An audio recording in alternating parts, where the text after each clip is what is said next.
Tom Verducci in 2020 did one of the only long sit-down interviews for Sports Illustrated with Shohei Ohtani and had a great summary of exactly what's gone on here in the recruitment, the courtship of Shohei Ohtani. But also there's some tentacles here that you're trying to figure out of how much is he going to get paid, deferring this money. Does baseball say anything about this? Can baseball say anything about this? So why not just have Tom Verducci on from MLB Network and Fox Sports and Sports Illustrated? Let me start with the contract here. How much is Shohei Ohtani getting paid this year, and how much money does that affect their salary cap? He's getting paid less than Austin Barnes, the backup catcher for the Dodgers. Okay. He's getting paid $2 million a year. That's it. That's how much present day value. That's how much the checks are going to add up to this year, 2024. And what he's done is he's taken that number, which is $70 million a year, right? 700 over 10 years, 70 a year.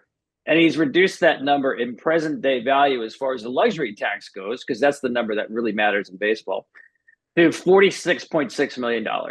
And what does that do? It puts about $24 million back in the pockets of the Dodgers to spend. So they just signed this guy for $700 million, and they're going ahead and they're negotiating with Yoshinobu Yamamoto, the best free agent pitcher coming out of Japan this year. And that number is going to be close to $300 million. And they're also talking to Josh Hader. This is not possible unless Ohtani takes 97.1% of his money due him and says, just pay me later on, 10 years down the road, with no interest, by the way. Incredible the way he has allowed the Dodgers to have the most expensive player in any sport in history and still be affordable. Has anybody ever done this? Not to this level. The record for the highest percentage, I'm not sure about other sports in baseball, 50%. And that was Max Scherzer, signed a contract with the Nationals, $210 million. $105 million of that was deferred. There might have been some interest attached to that, but 50%. No one else is really close. We've had guys 20%, Mookie Betts, maybe 20-something percent. So there was nothing like this. And this all was Shohei's idea. He went to his agent, Nez Bolello, and said, listen, what if I defer all my money down the road? They don't have to pay me anything. And Nez looked into the CBA. And first of all, there's no provision about some cap. You can't defer 97% of your money. The only provision is you have to take some money. You can't play for free.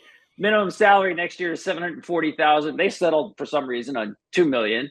But that was Shohei's idea. He wanted to go to a team and realize that I'm not hamstringing this team going forward. Like, yeah, you got me, but what do you got around me?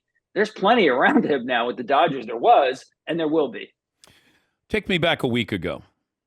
Now, I guess everybody's allowed to talk about this, of what happened with Shohei Ohtani. Nobody's going to get penalized. How many teams, and really, who was the runner-up here? It was down to just the Dodgers and the Blue Jays. That was it. It started out as it did this first time he was a free agent when he was leaving Japan. Did not want the East Coast, did not want the big cities of the East Coast, did not want weather. That's a big part of it. It had to be climate-controlled environment or Southern California, which is what he knows. There's two things Shohei does in life, basically. He plays baseball and he trains for baseball. He doesn't want to be dealing with elements. Blue Jays, of course, they have a dome, retractable dome. It reminded Shohei a lot of the Sapporo Dome where he played with the fighters in Japan. That made a lot of sense. He went and actually saw their training facility and was blown away by it. They just spent $100 million on a training facility in Florida. So he liked that. And he's always hit well there in Rogers Center. So they were a legit option. But here's the thing, Dan. The Dodgers have not played a meaningless game in the last 11 years. In the postseason, literally every year. He goes to Toronto. It's been the postseason 5 times out of the last 11. It's not bad, but it's not the Dodgers. And they don't have a very good farm system. He could be walking into another Angel situation with the Jays. So it was never going to be the Giants. It doesn't want to play in that ballpark. It's not a great place to hit. You have weather to deal with there. Same thing with Seattle. I know it's a retractable roof, but who knows how good they're going to be. Besides, they weren't even in it. They didn't have the money to do it. Ruled out the Yankees, Red Sox, Mets right away, the big spenders. And that's pretty much it. Dodgers and Jays. And I think since he was in high school, when the Dodgers thought they had him signed, this was inevitable. How he got there was a shock. But as far as the money, how does it get to 700? Like, where were the Blue Jays in this? Did they know what each other's offers were? You don't really know what the particulars are of the offers, but you know the ballpark where it's going. I mean, we thought going in it was going to be a number between 5 and 6, right? And these things generally tend to get higher. And it reminds me when Alex Rodriguez signed with the Rangers way back when. He wanted money that was beyond Kevin Garnett at the time, the highest paid athlete. I didn't realize that Messi had a contract out there at 674, so it's no surprise it gets a little bit above that. But obviously, in real term value, it's about 46 a year, which is just slightly above Max Scherzer money. Max Scherzer, a 39-year-old pitcher, nice pitcher, but he's not a two-way player in his prime like Ohtani. So you knew what it would take to get Ohtani, but Ohtani was the one who presented both to Toronto and to the Dodgers. A ton of this money is going to be deferred because I don't want to hamstring the team. That was his idea. That was going to apply to any team that signed him. Talking to Tom Verducci, MLB Network, Fox sports analyst and contributor to Sports Illustrated. Were the Angels ever in this? Not really. I mean, they were because they were the incumbent team, but I just think they knew where the number was going. And the fact that he hasn't played a playoff game or come within 10 games of the playoffs with the Angels, they just couldn't match going in what we knew the Dodgers could put on the table in terms of competitiveness. So, no, I don't think they were ever an option. I know people talked about the Braves and they talked about the Angels and the Cubs. Damn, those teams were never really options. You make phone calls because it's Shohei Ohtani. He's a once-in-a-lifetime, if not more, player. So you make calls, you see where it's going. But actual suitors, 2. That's it. And we talked about this before the trade deadline. What do you do if you're the Angels? Well, they decided they were going to bring in, players. They were going for it. They were going to try to make the postseason. I wonder if they had made the postseason. Would that have changed anything in this situation with Ohtani? It would have helped. I'm not sure it would have changed it, but it would have helped. I'm not sure if the Angels were ever going to go to this kind of number. I mean, they've gone over the luxury tax threshold, the first threshold, once, and that was essentially a clerical error. They went over by like 75 cents. So, no, I think the run that he had there was unbelievable. I mean, they packed the place, and I get what Artie Moreno was doing. I thought he did the right thing by keeping Ohtani. I mean, it's like owning the Mona Lisa. George Steinbrenner used to say that about the Yankees. There's only one Ohtani. You have him there, and the people got to see him for 6 years. That's pretty cool. But I think, Dan, what people really have to look at here is there's no hidden agendas. We have become so cynical, right, that this is a case where Shohei Ohtani, and the Dodgers told me this, when they sat down with him, they were blown away by how refreshing he was. Like, he seems even younger than he is. I always tell people the golden age of baseball is when you were 10 years old. So it's always moving. But when you were 10 is when you fell in love with the game. You looked at the game with wonder in your eyes, first-time eyes. Ohtani has never lost that. He still looks at the game like he's 10 years old. He loves the game of baseball.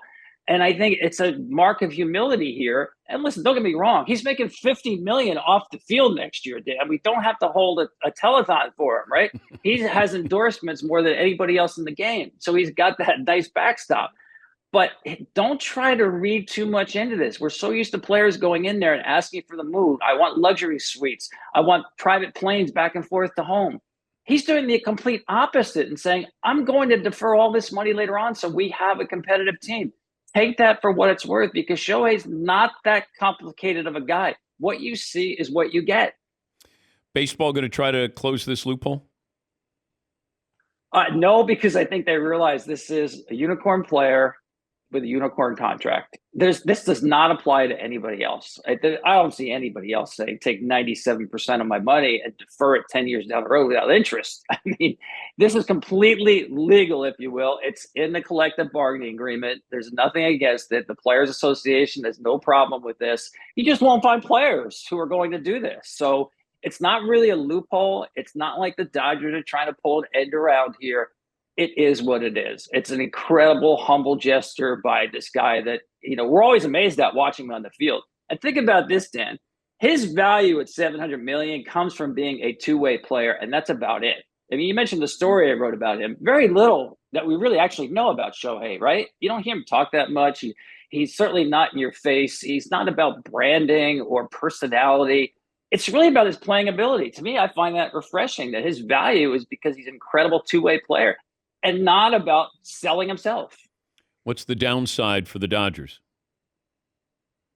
But I'm not sure what the downside, I guess, is there might be if he's going to pitch in 2025, he doesn't get back to that same level of being an ace, which is possible. I mean, this is 2 Tommy John surgeries in a short window. In the second one, your odds of coming back are not nearly as high as they are the first time around. But you know what? They've already talked about if he can't come back and pitch at a high level, or if at all, he probably can play the outfield. He's going to be able to throw. I think the question is, can he actually get out there and dominate on the mound? I wouldn't rule it out with this guy. But that's the only risk, that you're paying Ohtani to be a great two-way player, and maybe that pitching component is not going to be the same from 2025 on. And I wonder what this does, Tom, down the road, 10, 15 years of players who now look at this, because your best player in high school probably was a pitcher and a shortstop. And can you get a team that's willing to allow you to do this? Does Ohtani open the door for this possibility? I think you're right, Dan, that it does open the door. I don't see anybody coming through it. In other words, if you have a really spectacular two-way player, you bring him into your system and you don't try to specialize right away. And you play it out as long as you can. I just don't think that there's going to be another player who can do it at this level. And the only way you do it is if you can max out and be elite at both, because otherwise it's a compromise. You become, say, an average pitcher and average hitter. So I don't see another player doing this in our lifetimes at this level. He's Tom Verducci. You can check out his story on Shohei Ohtani joining the Dodgers on SI.com. Also, MLB Network's new Prime 9 Countdown series continues tonight with third baseman and shortstops. Thank you, Tom. Great stuff. We appreciate your time as always. Always a pleasure, Dan. Thank you. Tom Verducci. All right, we'll take a break. We'll get to phone calls. Last call for phone calls, what we learned, what's in store tomorrow, right after this.